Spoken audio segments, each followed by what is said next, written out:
কথা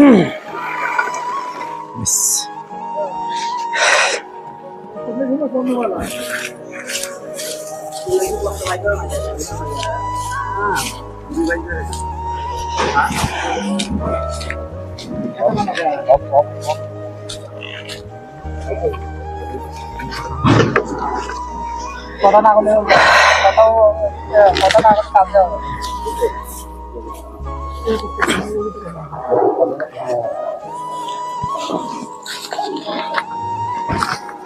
কি হয়েছে ভাই, এত চিন্তাযুক্ত কে?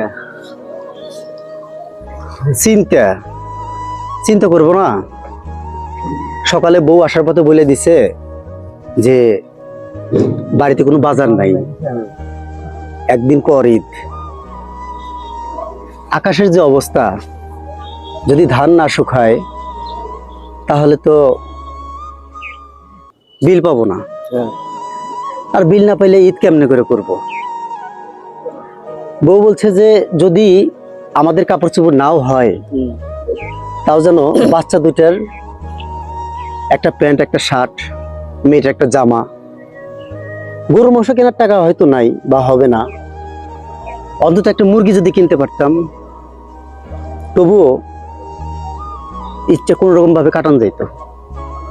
ভাই চিন্তা করিও না, রিজিকের মালিক হলো আল্লাহ। আল্লাহ পাক একটা সমাধান দিবেই।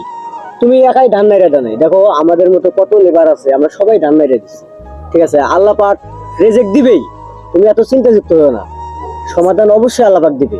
চিন্তা করি না তো, যখন বাড়ি যাব, ছেলে মেয়ে যখন আগে আসবে যে আব্বু আমার জন্য কি নিয়ে আসছো, এটি খুব খারাপ লাগতেছে।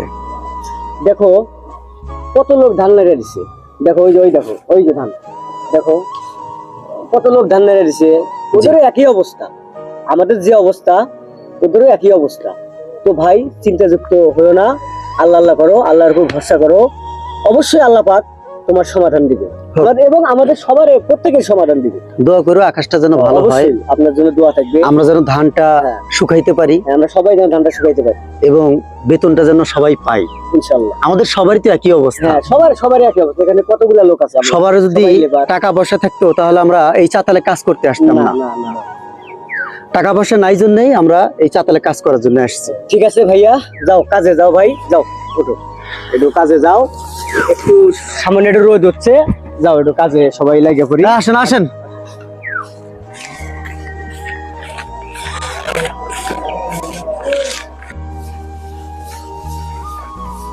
না না ভাই, জোরে যাও,